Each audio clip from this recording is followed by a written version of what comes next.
everybody, it's me, I'm MattHawes, the Happy Show. I'm here today with another segment of The Happy Story. Welcome to. Welcome to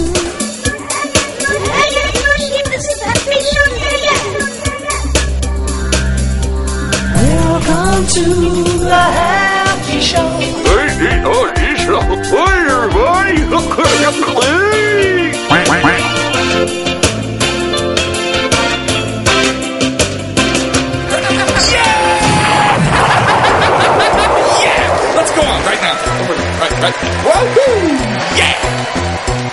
Okay, so where we were going when we last left off on the previous segment was I was going to discuss the whole Viacom situation that happened and then lead into the Scientologists. But before I go forth with all of this, I guess this is a good point to stop and point out another character of the Happy Show that got developed throughout the years, mainly due to, well, a lot of the battles I've had to fight as the producer of the Happy Show. And if you recall, back in previous video segments when I discussed this history here, there was a situation with local cable public access people with not wanting to show my show on time. And because they didn't show my show on time, it was frustrating, as I said before, and I decided to combat it with humor and mocking and fun as best I can, because the best way to handle things isn't to get all riled up and all fuming. You need to take charge and get there and do things, make sure things are done right, but also it's good to have some fun with it. So I created this one character that became the arch-nemesis of the Happy Show, and his name is Cam Cruel.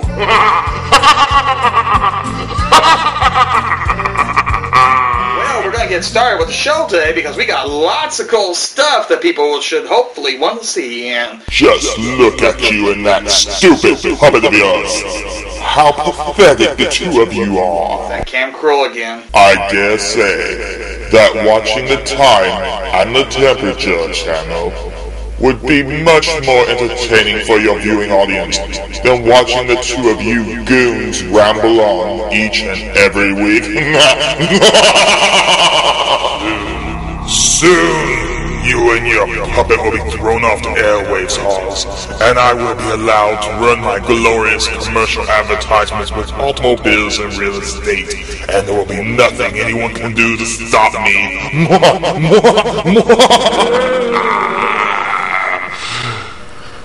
It's Cam Cruel. That's right, Hawes, you and your stupid puppet happy. It's Cam Cruel, the owner and general manager of Instacom Television and the CEO of Viacom. Cam Cruel, originally the owner and operator of Instacom, and he still does hold that position to this day. But he would also become the owner and CEO of Viacom. That's right, Viacom. Guess what that's a takeoff on? And I also had a character named Mark May, who also was a member of Instacom back in the day. And, here's Mark May. Hi there, people in TV land! I'm Mark May, the general manager here at Instacom Television. We want you to know that we have no control over this program, and we do not endorse it in any way. In fact, we have been trying our best to schedule it so that you never have to see it.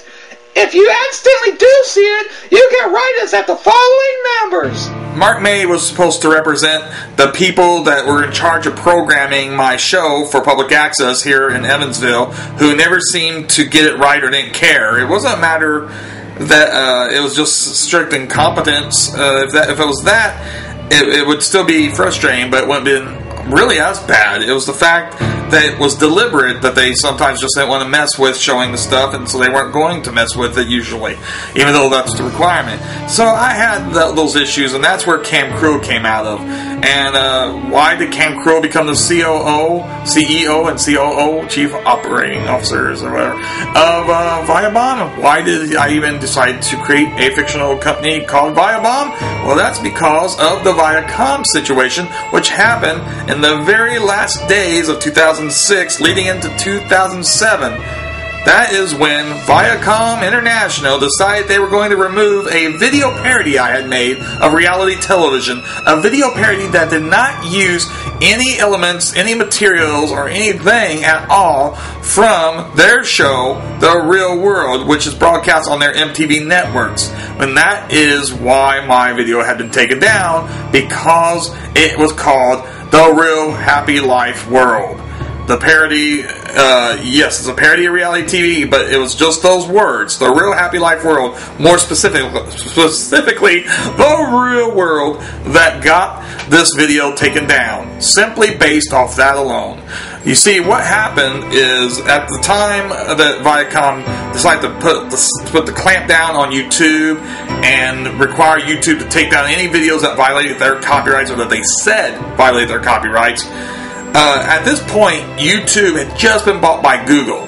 It was in the months just prior to that. There's a lot of things that actually happen fast. When you think in retrospect, it's like, my gosh, that 2006 was a busy year. They just really started in 2005 with being a beta site and everything else. By 2006, when they were more or less public, things just started rolling and rolling and rolling. They got bigger and bigger, so that by the end of that year of 2006, Google had purchased them. And as a result of their becoming larger and larger and garnering the attention of all these multi-billion-dollar corporations that saw the revenue that was basically being made, or could be made, off of this site, and a lot of them decided to attack the site and claim that, well, it's our copyright material that's being uploaded illegally by your users that's really garnering you all these hits and blah blah blah and all this kind of nonsense. Which, there may be some merit here and there, and other times not at all. The truth is that YouTube had become this huge thing now. It was the in thing. It was the big new fresh site that was the new gleaming star of the internet. And so what they wanted to do is Viacom wanted, along with other companies, to get their slice of the pie, as they felt it was. And YouTube had actually already started putting together deals with some of these companies where they would pay them so much, the way I understand it, for like a little bit of kickback, to say, okay, just in case somebody puts your videos on here, we're giving you this percentage based off of that, or whatever. The way I understand it, it wasn't enough for Viacom, and Viacom stopped the deal with them and said, no, just take off all anything that comes close to being related to our stuff. And Viacom used, at least early on, probably to this day, they used the computer programs or whatever to seek out supposedly offending videos and users. And so my video got caught up in this dragnet. But again, there was nothing in my video that violated copyrights. It was a parody of reality television, and other than the play on the words for the name The Real Happy Life World, there was no other connection to that show. And even if there were, if it was done in a parody, in the sense of a parody, it's actually fair game. But I thought, no, I'm not going to take this sitting down. And this is when I actually made my true first vlog in my mind. Because a vlog, usually I look at vlogs as somebody sharing information with what's going on in their life and such. I made videos where I wasn't in character necessarily, from the Happy Show, where I addressed the YouTube community and viewers out there about certain matters, but very few and far between. Like whenever I asked people to make the theme song for the Happy Show, make their own version of the theme song. But this was the first time I made a vlog that really addressed something that was happening to me personally, that had nothing really, it had to do with the show, but not directly with the show. It was more about me and what was happening with me because of a result of something I did on the show. And this led to a whole bunch of things where, with me vlogging on many subjects that I would have never vlogged on before, because I wasn't typically a vlogger. And it started with this little clip here. Hello, this is MattHawes of The Happy Show, only today I'm not so happy. I'm afraid I have to make this video because I will be challenging this. I've made a video about the copyright violation, alright? And I, as a rule, I always try to make sure my videos do not infringe on any copyrights as far as music or whatever. I try to use public domain or royalty-free music, or if it's not original stuff created for my show or I haven't got permission for it. Okay, that out of the way. I had a parody called A Real Life Happy World, or something along those lines, Real Life Happy World Show. It was just a segment from one of the Happy shows, and it was a parody of the real world, and the surreal life and all those other kind of reality shows. It was a parody. There's not anything in that video that was taken from Viacom's show, their episodes. Okay, I want this. I'm going to challenge this. I'm going to challenge this, YouTube. There's not a damn thing in that video that was taken from Viacom. Okay, and YouTube has taken down my video and sent me a notice. Now, I don't know what the deal is, but these people apparently just saw that the real life came up on a search engine, because that's all it could be. Because if you watch that video, there's not a single thing that's taken from the real world. It's just a parody. And last time I checked, we can make parodies. If we can't make parodies, you better start suing SNL and all these other comedies. You better start checking every video on this site. YouTube, in Viacom, I'm fighting this. I'm fighting this. This is a parody flat out. I didn't even use a title. I used a mock title, a parody title that looked like the real world, and it didn't even have the same logo. It was just a parody title. You could tell it was making fun of it, but it was making fun of it. It wasn't the actual title. And as far as the content, there's not a single thing, not music, not anything that was taken from Viacom. So I just want everybody to know about this. And I am fighting it. I am not going to let them do this to me. This is a parody, people. YouTube and Viacom, it's a parody. Sick your lawyers after me. Sick them after me. I love to fight this. I love to fight this. And I love to bring as much media attention as I can to this. So come on. Thanks! So as you could tell, I was unhappy with what had happened, and I fought it. I wrote to YouTube, and I wrote to Viacom, and I wrote to MTV's legal department, and I wrote to the Associated Press. I wrote to everyone I could think of the right to that would be relevant to combat what I saw as being injustice of sorts. And at this point, I didn't know that other people's videos, I should have, common sense would have told me, but other people's videos were also being wrongly taken down. And that kind of perturbed me even more, because it meant that they really were just being careless. Mine wasn't just a glitch. They were starting to take down a whole bunch of other people's videos wrongly. And the problem I have with what Viacom was doing was you were being treated as if you were guilty before you could prove yourself innocent, rather than innocent before proven guilty. Just on the basis of them protecting their copyrights. They weren't worried about trampling over the copyrights of the individuals putting up stuff on YouTube. That was okay. They can trample over our rights, our copyrights, but we weren't allowed to do anything about them, right? And not that they should have anything done. It's their copyrights if it is a legitimate case. But to me, it's incumbent upon them to prove that their copyright is being violated, being infringed upon, before they remove somebody's video and put that out there. Because it's also not just a matter of, hey, they remove my video and not, I want people to watch it. It also comes down to, well, you're telling everyone else with your little message saying this video was removed due to the copyright violation that I did something wrong, when I did not do something wrong. I did not do something wrong legally or otherwise. And so I felt it was very important to fight. And in my life, as a business owner, especially as a business owner, I always fight for what I believe in, and I've had to fight many battles that I really didn't want to fight. I've had to go up against the people who have ran Marvel Comics. I run a comic book shop, and I've had issues with that I could deal with on another video at some other time that had to do with that. I've had to deal with people running UPS, with the very heads of people running UPS in this area, and the corporate offices as well. I've ran against these people at Insight and other things.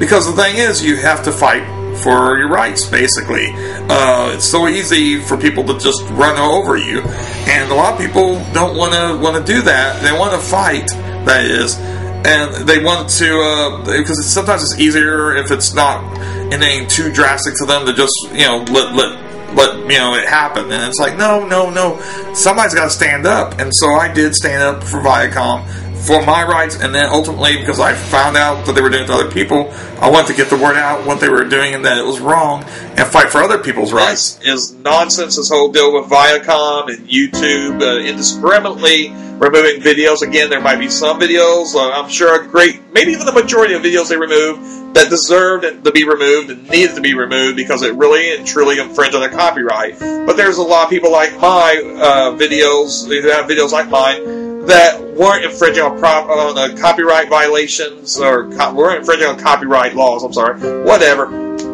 They weren't infringing, period. And we were accused wrongly of a crime. And I keep stating that again and again in these videos because I want that known. But as far as this whole deal about, being a futile endeavor, no, it's not. Okay, yes, there are times where no matter how hard you try, you just can't succeed, but I don't care. I mean, I've had things like that in my life where, no matter what, you just can't win. But it won't make me give up. It won't make me stop from trying. I'm still going to try, and I'm trying in this instance. I'm going to keep on trying, and I'd like to think that I could win, and I'm going to keep trying. And I'm like, in this case, I'm perhaps like a mad dog that you're just going to have to put down if you're thinking you're going to stop me. Because otherwise, I'm just going to keep coming. And, no, I don't believe that. You should just lie down and take it. Bull. You shouldn't lie down and take it. I think we all can make a difference. The people who say it's better to try and not succeed than to not try at all, or whatever, I have that philosophy. I believe, what the heck, I'm going to try, and I'm going to fight things. If there's an injustice or something that's wrong, I'm going to fight it. I'm going to go up against it. I think this thing with Viacom is wrong, very wrong, and I'm going to fight it. It may sound delusional to some people. It may sound futile and like there's no point in it to other people. I don't care. And I'm glad that there's other people out there who also know that this does deserve to be, this battle deserves to be fought, and that there's other people who can sympathize and see and support somebody wanting to go up against these people, these corporations and such, whenever they do this sort of wrongful actions against us. You got to stand up against this stuff. I mean, that's how you affect change. You don't affect change by just sitting back and doing nothing. You have to fight this stuff. I know, like I said, it seems pointless sometimes, but don't give up. We have more of an option, like I said in my last video, more than ever before, because we have the internet. We have YouTube. We have live video. We have MySpace. We have everything. We can get our voices out. Used to be, you could only do the letters. But that still is powerful, by the way, writing letters. But now you even can voice yourself over the internet. Viacom, this is crazy that people are afraid to speak up against them. Don't be afraid. We need to fight this, and not just in this Viacom situation, but anything in life. Seriously, don't be afraid to stand up for what you believe. Seriously, don't be afraid to stand up for what you believe. You can make a difference, and if you don't think so, I don't know what to say to you if you're just going to believe that. But but if anybody thinks you can't, you can. So do try to make a difference. I know I'm going to try, and I'll never give up. Hello, this is MattHawes of The Happy Show, and I'm here making an update on the Viacom situation. And in fact, but first, hey, before I get ahead of myself, I want to put out a very, very, very, very sincere thanks, and I mean that, a very sincere thanks to all of you out there who have been very kind to me, have left nice comments and supportive comments, and helped spread the word, and helped do everything you could to make this known about what Viacom is doing, not just to me, to other people as well, about removing videos that wrongly, and they got overzealous in their whole sweep of YouTube and removed a lot of videos that really weren't copyright infringing. And I very much appreciate all the kindness and the effort that people have put into helping promote this cause of rectifying the situation, and all the support that they've given me. I genuinely appreciate it. And in fact, I was surprised by how overwhelmingly positive the responses have been on my videos pertaining to this matter. I was, afraid that people were going to say, "Oh, Matt, you're wasting your time," and shut up and all. I wasn't going to stop, because that's not the kind of person I am. I was going to continue to go even if it had been overwhelmingly negative.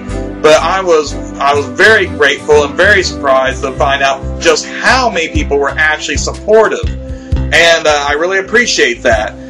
Now that said, there were some people, and again, very much in the minority, and at least as far as people that actually left comments or messaged me, who said, "Matt, you're wasting your time." Even people who were similarly affected, who had the same thing basically happening to them, were saying, "Man, give it up. What's the point? You can't win on this." Well, I don't believe. I'm a never say die person, like I said before in my previous videos. I do believe we can make a difference. I've done stuff in the past that shows me. First off, how do you think big change gets affected in this world by small people, so to speak? I mean, not that I don't really think of myself as a small person in any sense, or otherwise I wouldn't be, fighting these battles. But the little guy, which is what a lot of people. Because I'm not a rich guy. I'm not a prominent person. I'm not, like a celebrity or anything. So you always, a lot of people think, well, I'm nobody. And it's like, no, you're somebody. And that's not just me saying that to myself. That's me saying that to you. You're somebody.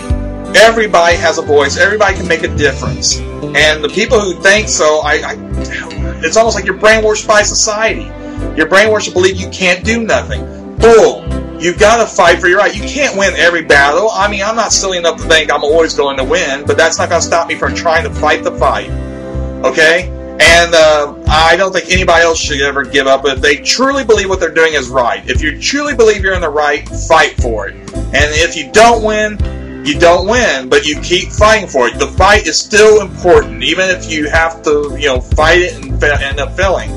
But you won't fail every time. In fact, I have been surprised about many things apparently today, but I'm always surprised about how often I actually win in a lot of situations that people would, other people would tell me, "Matt, you wasted your time doing that," before they found out the outcome. Well, guess what? Here's another time where a lot of people told me, not a lot of people, thankfully not a lot of people, but a number of people have told me, "Matt, you're wasting your time." Actually, again, they're in the minority, but they were wrong this time too. See, I've got a response yesterday, which I didn't put an update about this because there was no real news to give you. But I got a response yesterday from a lady named Michelina Holly. I think that's how you say her name. She's the Senior Vice President, the Deputy General Counsel of Intellectual Property for MTV Network's Business and Legal Affairs.